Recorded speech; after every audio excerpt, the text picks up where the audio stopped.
She didn't see the envelope at first. It was resting on the passenger seat of her car, half tucked beneath an old receipt and a melted lip balm. I had slipped it in earlier that day, hours before she texted me, running late. Drinks with Tara Rehart. Except Tara was in Colorado this week, skiing with her husband. I didn't text back. I didn't call. I didn't cry. Instead, I drove to Denny's. Ordered toast and a side of hash browns. Sat at a corner booth staring at my coffee, waiting for the hours to pass like I was stuck inside someone else's bad dream. My palms were sweating the whole time. I kept imagining her opening that envelope. Inside wasn't a letter. No dramatic paragraph, no bitter accusations, no messy handwriting soaked with tears. Just one thing, the engagement ring. And below it, a receipt for a motel room 2 miles from the bar she loved. That's all I left her. That and a quiet goodbye I never spoke aloud. The strange thing? None of this started with her cheating. It didn't start with a man, or a bar, or an unlocked phone. It started with a laugh. Her laugh. Because 3 weeks ago, I heard her laugh in the kitchen while she was on the phone, and it wasn't the laugh I knew. Not the one she used with me. It was fuller. Freer. The kind of laugh that curls out of someone when they don't feel watched. When they're being their real self. And I knew. I knew before I knew. That night I made pasta and she said she wasn't hungry. Then she took a call in the bathroom for 43 minutes. Said it was work. At 9:30 p.m. And I just nodded. Like I always do. Because I'm the kind of man who doesn't make a scene. I don't shout. I don't smash things. I just quietly rot from the inside out while pretending everything's fine. Until it's not. So when I saw the texts 2 days later, when the name Tara popped up on her lock screen with a heart and a message that said he won't suspect a thing. Tonight? I didn't scream. I just made a reservation. 1 queen bed. Motel 9. Room 106. Paid in full. The next Friday, while she curled her hair in the mirror and said, "Be good while I'm out," I smiled. I was good. I packed the ring. I packed the receipt. I kissed her cheek. Then I watched her drive off to meet a man I'd never met but whose cologne I'd smelled on her coat more than once. And now here we are. Waiting to see if she finds it. The ring. The receipt. The silence I wrapped around it like ribbon. But that's not the shocking part. The shocking part is what she did the moment she found it. And who showed up at my door 20 minutes later. I wasn't expecting the knock. I was still sitting in the kitchen, staring at the blank screen of my laptop, pretending I had the energy to finish a technical report for a client I didn't care about anymore. My coffee had gone cold, untouched since she left. The house felt like it had been drained of its color. You know when silence feels thick? Like it has weight? Then 3 soft knocks. At first, I thought I imagined it. Maybe my mind playing tricks. But the 4th knock came harder. More urgent. I stood slowly, heart thudding in my ears. I knew it was her. No one else would show up this late without calling. And definitely not with that rhythm, like the door itself owed her something. When I opened it, Nicole stood there, soaked in sweat and fury. Still in her heels, makeup slightly smudged, hair that was perfectly curled an hour ago now frizzing around her shoulders. In her left hand, the gift bag. The same one I left in her car. She didn't say a word at first. She just shoved it into my chest. Hard. "What is this?" she snapped. I didn't take it. I let it fall between us and land on the floor. I didn't even flinch. "You tell me," I said. Quiet. Almost too quiet. She looked at me like I'd just spoken in another language. "Is this supposed to be funny?" Her voice cracked. "You think humiliating me with, what, a receipt and a ring makes you a man?" And that's when I realized something. She wasn't ashamed. She wasn't sorry. She was angry that I found out. All the hope I didn't know I was still clinging to, that she might break down, admit it, cry, beg for forgiveness, it vanished. Just like that. I didn't reply. She stepped inside uninvited, pacing like a caged animal, heels clicking against the hardwood floor. "You've been spying on me," she hissed. "You're checking my texts now? Are you serious, Milton?" My full name hit harder than it should have. Like she was trying to remind me I was the boring one. The quiet one. The guy who should have just stayed in his lane. "You lied to me," I said. "About Tara. About everything." She scoffed. "Oh, come on. You want to pretend we've been happy? You sit in that chair every night like some forgotten piece of furniture and think I'm going to be fulfilled forever? You haven't touched me in months." I felt like someone punched the air out of my lungs. "Because you didn't want me to," I whispered. "You pulled away. You stopped seeing me, Nicole. You left this relationship long before I knew there was someone else." Her silence lasted exactly 3 seconds. Then came the venom. "Oh, please, don't give me the martyr speech. You're always the victim, aren't you? Poor Milton, who does the dishes and folds the laundry and never asks why his fiancée leaves at 10 p.m. wearing red lipstick and heels. I blinked. So you admit it? She hesitated. That was all the answer I needed. She folded her arms across her chest. You want the truth? Fine. Yes. I've been seeing someone. But it's not what you think. I almost laughed. Not what I think. The man who smelled like cedarwood and arrogance. The motel reservation. The text with tonight. I didn't want the rest of the explanation. I had already lived enough of it in my head over and over again. So what happens now, she said flatly. You return the ring and what? We're just done. Her tone said it like she didn't believe I'd go through with it. Like I was still the soft one. The predictable one. I finally bent down, picked up the gift bag and set it on the counter. Then I walked to the door and held it open. We were done, I said, the moment you replaced me in your life and thought I wouldn't notice. She stood there for another 10 seconds. Her mouth opened, then shut. Her eyes scanned the room like she might find a version of us that still existed in some corner. But there was nothing left to see. She left. And I thought that would be the end of it. But it wasn't. Because when I checked my voicemail the next morning, there was a message that would send this entire situation spiraling into something I never imagined. And it wasn't from her. It was from him. I must have replayed that voicemail a dozen times. His voice was calm. Almost too calm.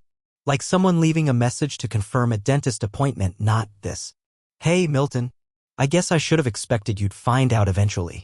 I didn't want to do this over voicemail, but it's probably cleaner this way. Nicole told me everything. She says you're a decent guy. For what it's worth, I'm not proud of how this happened. But I think you deserve to know what's coming next. There was a pause. Some faint sound in the background. A TV? A radio? Then, we're moving in together. She's done pretending. I know that hurts to hear. But it's the truth.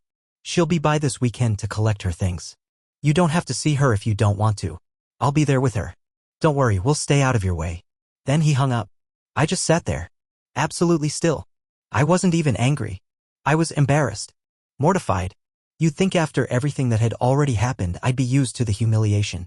But this? Her lover calling to lay out the schedule for picking up her things like it was some corporate merger? That was a new kind of pain. I didn't even know his name until that moment. I had only seen him once, years ago, briefly, when Nicole ran into him at a car wash and said, "Oh, that's Blake, someone I used to know in college." I didn't think twice. She introduced us and we shook hands. I barely remembered his face. Now that face would be standing in my kitchen this weekend. I should have left. I should have packed a bag and stayed somewhere else. But I didn't. I stayed. Because some part of me, the irrational, weak part, needed to see it. To believe it was really happening. That Saturday came too quickly. The morning felt like walking through a dream I couldn't wake up from. I straightened the bookshelf in the hallway, refolded towels in the bathroom, wiped down the counter, like any of that mattered. Like the apartment had to look perfect for them. I kept looking out the window like a nervous host waiting for rude guests. At exactly 1:07 p.m., a black SUV pulled up. Nicole stepped out first, dressed in jeans and a loose white sweater I'd never seen before. She looked casual. Effortless. Not like someone who was ending an engagement, more like someone returning something she borrowed. Then Blake stepped out. He was taller than I remembered. Leaner. Sunglasses, denim jacket, boots, the kind of guy who always looks like he's on his way to a band rehearsal or a rooftop party. The kind of guy who never gets described as steady or reliable, and somehow that's exactly what makes women like Nicole float toward him like moths. They didn't knock. They just walked in. Nicole barely looked at me. Blake gave me a polite nod. "Milton," he said, like he was greeting a bank teller. I didn't respond. I couldn't. Nicole headed straight for the bedroom and started packing. Blake stood by the door, phone in hand, probably ready to text his friends later about how chill the whole thing was. And I just stood in the kitchen, not moving, watching the light from the window shift across the floor like time itself was trying to speed up and get me out of this moment. Then something happened. She walked out of the bedroom carrying not just clothes, but a box I didn't recognize. Small, glossy, red ribbon around it. She placed it on the table. "What's that?" I finally asked. She hesitated, looked at Blake, then back at me. "It's something I meant to give you." Before all this, I didn't move. She slid the box across the table toward me. I opened it. Inside was a leather-bound journal. My journal. The one I'd been writing in since our 3rd month together. The one I thought I lost last year. "I found it in the back of the closet," she said. I started reading it. I don't know why. I guess I was looking for some version of you that still felt close. Her voice cracked. Blake shifted uncomfortably. I flipped to the last page I wrote, and what I read made my knees nearly give out. It was a list. A list of all the things I never said to her. I miss how she used to play with my fingers during movies. I miss her asking me if I locked the door twice even when I always did. I miss her morning voice. I miss who I used to be when I knew she loved me. I think I'm losing her. I don't know how to stop it. She read this. All of it. I looked up at her. But her eyes were dry. She wasn't here to change her mind. She was here to say goodbye with a clean conscience. And that's when I knew this wasn't just betrayal. This was erasure. She didn't just replace me. She rewrote our story without me. But what she didn't know, and what Blake definitely didn't, was that this apartment wasn't in her name. And the lease was about to be weaponized in a way no one expected. I didn't say a word after she left the journal on the table. She stood there for a moment like she wanted me to respond, maybe to acknowledge something, I don't know what. Gratitude? Closure? But all I felt was cold. I didn't pick it up. Didn't even look at her. Just slowly turned my gaze toward the hallway behind her where Blake was hauling out a suitcase like he was on some romantic getaway. She looked back at him too. Are we good? He asked her. She nodded, then looked at me one last time. You'll be okay, Milton. It was the most condescending thing she'd ever said to me. And somehow the most final. They walked out without another word. The door closed gently behind them. I stood still for a long time. Just breathing. Listening. Waiting to wake up. But I didn't. I walked to the living room, sat down on the couch, and pulled out the lease agreement from the drawer under the TV. It was exactly where I left it, untouched for over a year. Just like everything else she never paid attention to. Nicole always assumed the apartment was ours. It wasn't. It was mine. I'd signed the lease 6 months before we met. Her name was never on it, not once. I handled all the payments, all the bills. She never even asked. I guess that was the thing about us, she always assumed I was just there. Like a couch or a curtain rod. Necessary but unnoticeable. Until I stopped being useful. Now she was planning to move in with Blake, take her fresh start and turn it into a lifestyle. And I was supposed to fade out quietly like a sad little footnote in her life. But something had shifted in me. Not anger. Not revenge. Control.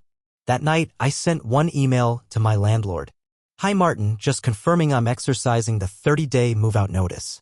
Per our conversation in March, you approved early termination with a penalty fee. I'll be vacating by the 28th. He replied within the hour. Understood. No problem, Milton. Let me know if you need anything with the handoff. Been a solid tenant all these years. And just like that, the place where she thought her new life was beginning had 28 days left on the clock. But that was just step one. The next morning, I made a list, an actual handwritten one, on the back of an old takeout menu. People she never said goodbye to. Her hairdresser who confided in me about her upcoming divorce.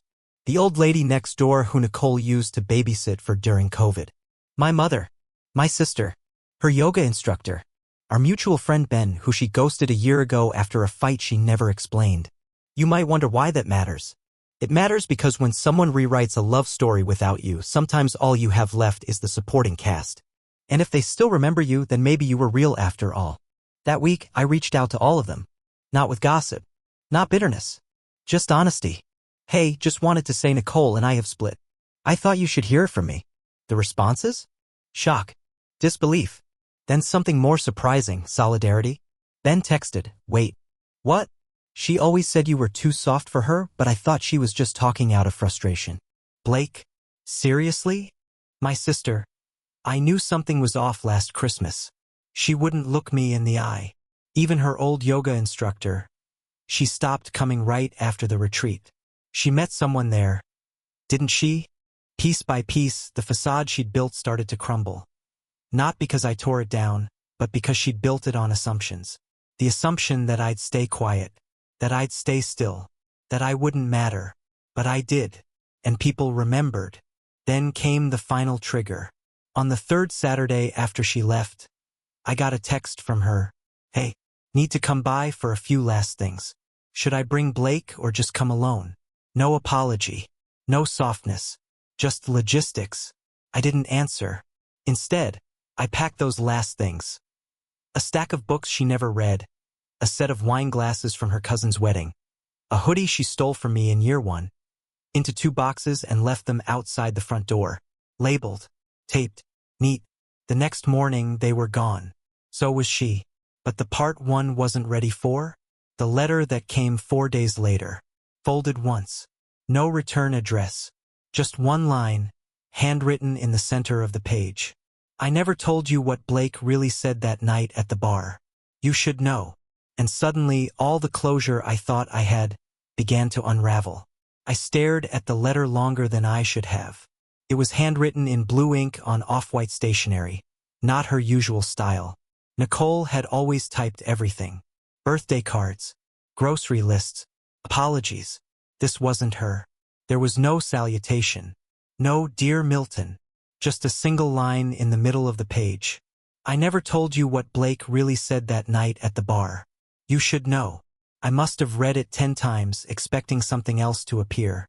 Some clue in the handwriting. Some hidden message between the words.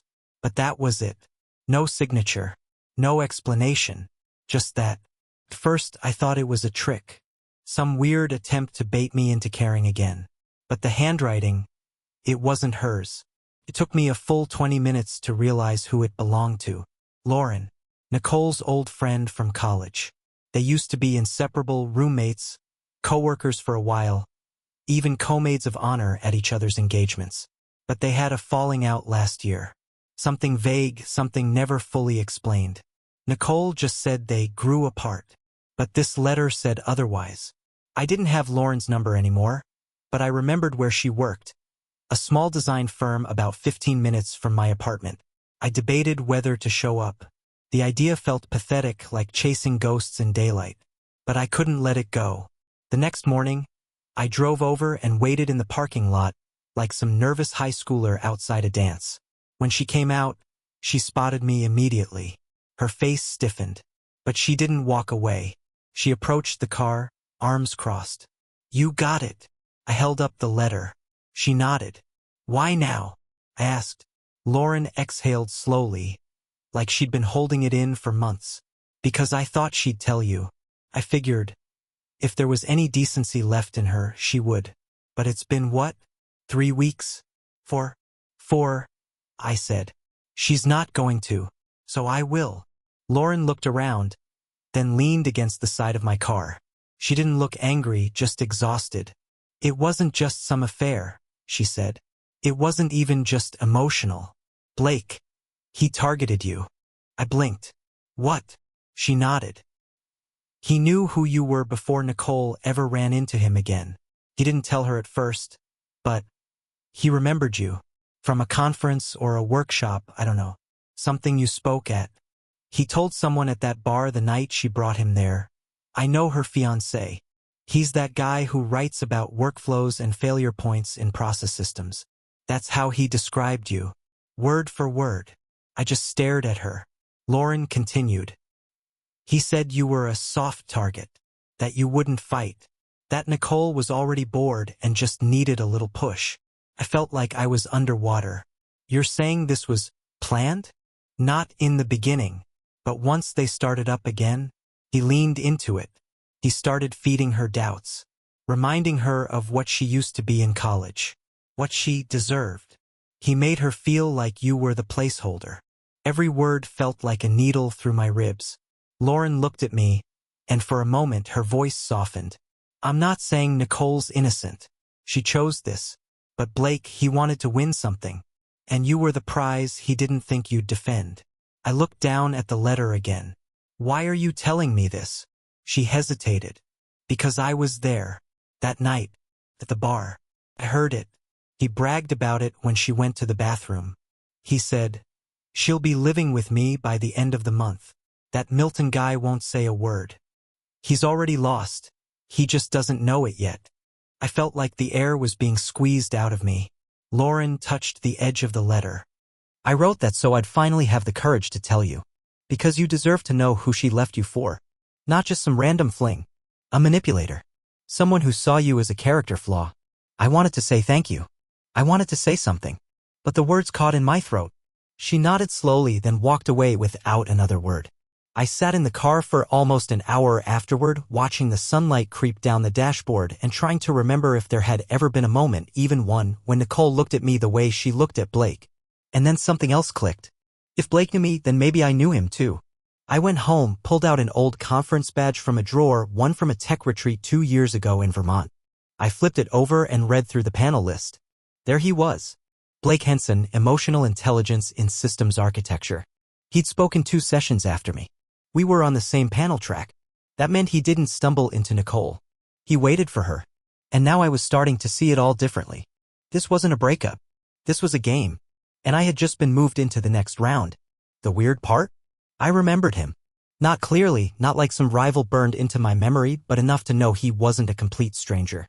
I remembered the shirt. That's how my brain works. I forget names, but I remember details. At that conference in Vermont 2 years ago, he was the guy in the charcoal shirt with one sleeve rolled and the other perfectly cuffed. Casual like he didn't care, calculated like he did. He introduced himself to a group of us after the session, talking about human-centered design and the psychology of invisible pressure. His words, not mine. I remember thinking he sounded like someone trying to impress a classroom full of undergrads. Polished. Performed. A man who smiled while measuring everyone in the room. And then he disappeared. I never spoke to him again. Until now through my fiancée. Back then I thought nothing of him. Now I realized he may have spent months, maybe longer, studying me. Quietly. Like a human experiment. Nicole was never the main objective. I was. That night, I opened my laptop and searched deeper. I found his LinkedIn. Dozens of keynote speeches. A blog with thousands of followers. An old TEDx talk titled Soft Men, Silent Wars. I watched it. Regretted it. Because in the middle of his smug 11-minute philosophy dump, he said, "Some people survive by never confronting anything. They stay polite, patient, even while the walls are caving in. And those people? They're not threats. They're stories waiting to be rewritten." That's when I knew. He didn't just seduce Nicole. He targeted me. For the narrative. For the control. I wasn't a person to him, I was a role to outgrow. I felt sick. And maybe that's when something finally cracked in me. Because for weeks, I had let this play out like I was some background character in my own life. Like I was just watching the pieces fall where they wanted to. But now, I wanted to move one. Not for revenge. Not to get even. But to reclaim something I hadn't realized I'd given up, my voice. I started small. I wrote a post. Not on Reddit. Not on Facebook. Just a blog I hadn't updated in years, one I used to use for tech articles and thought pieces. But this time I didn't write about systems. I wrote about silence. What do you do when someone rewrites your life and doesn't invite you into the new draft? What happens when the person you loved hands your place to someone else, someone who saw you coming, planned your absence, and used your patience against you? You write again. Not to change the ending, but to make sure the beginning isn't erased. It was only a few paragraphs. I didn't use names. I didn't need to. But I hit publish. Then I went to bed. The next morning, my inbox was full. Dozens of messages. Strangers. Acquaintances. One from someone who knew Blake through a leadership course. One from a woman who recognized the conference quote and said he used that line on my friend when he was dating her. Same tactics. Same manipulation. Suddenly, I wasn't alone in this. And that's when I realized something else. Nicole wasn't the only one who had been used. I checked Blake's blog again. The comments section had been turned off. Interesting. I checked again that evening. The post count had dropped. A few articles vanished. I refreshed my own blog. A comment appeared. Anonymous. No name. No photo. But the tone was unmistakable. "You're not built for this game. Stay quiet, Milton. That's your lane." I stared at it for a long time. Then I deleted it. Then I screen captured it. And then I forwarded it to the one person I never thought I'd involve, my brother Jonah. Jonah and I weren't close. He was the loud one.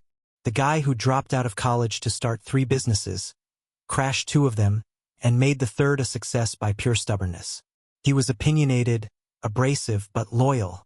And the last time I saw him, we argued about how soft I'd become with Nicole. He was probably right. I called him that night. Didn't even say hello. Just, "I think someone's trying to mess with my life. And it's getting weird." He didn't ask questions. Just said, "Give me everything you've got. Let's find out who he really is." And that's when things really started to turn. Because Jonah didn't just find out where Blake lived. He found something Blake had hidden for years. Something even Nicole didn't know. And once I saw it, I stopped feeling like a victim. Because finally, I wasn't the one being studied anymore. I was watching back. Jonah doesn't ask twice. He dives in. Within 48 hours, He'd already pulled up Blake's entire public footprint. And a few things that weren't supposed to be public at all. Nothing illegal. Just buried. There was a forum post from 5 years ago under a username linked to an old email of his. It was in a private startup community. A place where tech guys share investment tips, pitch beta ideas, and sometimes brag when no one's watching. One thread in particular caught Jonah's eye. It was titled, "Using Personal Narrative to Reshape Brand Identity." Blake had commented under it, years before he ever ran into Nicole. Relationships are just the softest form of leverage. You don't have to destroy someone. You just become their upgrade. Quietly, strategically. No explosions, just erosion. It hit me like a slap. This wasn't heartbreak. This was infrastructure, something he'd practiced. Jonah called me that night. This guy isn't just a manipulator, Milton. He's a collector. He builds personas by replacing people. If Nicole thinks she's special to him, she's got a storm coming. That sentence stopped me cold. For weeks, I'd been focused on my own humiliation, my own loss. I hadn't thought once about what happened after she left me, what kind of story she was now living inside, who she was with now. But it made sense. Blake didn't want Nicole. He wanted the life she'd built with someone else, with me, so he could wear it like a coat and toss it once it no longer fit. And now I finally understood what Lauren meant when she said, he wanted to win something. It wasn't love. It was territory. But now I had something too. Proof. I packaged everything Jonah found, the screenshots, the timestamps, the old usernames, and saved them. Not to publish. Not to attack. Just to have. In case she ever came back asking why I disappeared completely. Because that was my next step. I was leaving. I'd already filed the lease termination. My boxes were packed. And the journal she'd left me? I tucked it away. I wasn't going to throw it out, not out of sentiment, but as a reminder of how silence almost swallowed me, and how close I came to letting someone rewrite me out of my own story. I didn't need revenge. I needed distance. And the next time she reached out, and I knew she would, I'd already be gone. But when she did finally call, her voice wasn't confident anymore. It was trembling, and she wasn't alone. It was 2:13 a.m. when my phone lit up. Nicole Mobile. I just watched it ring. No part of me wanted to pick up, but I did. Out of curiosity, not nostalgia. Her voice cracked the second she spoke. Milton. I don't know who else to call. That was new. She always had someone. Friends. Contacts. Blake.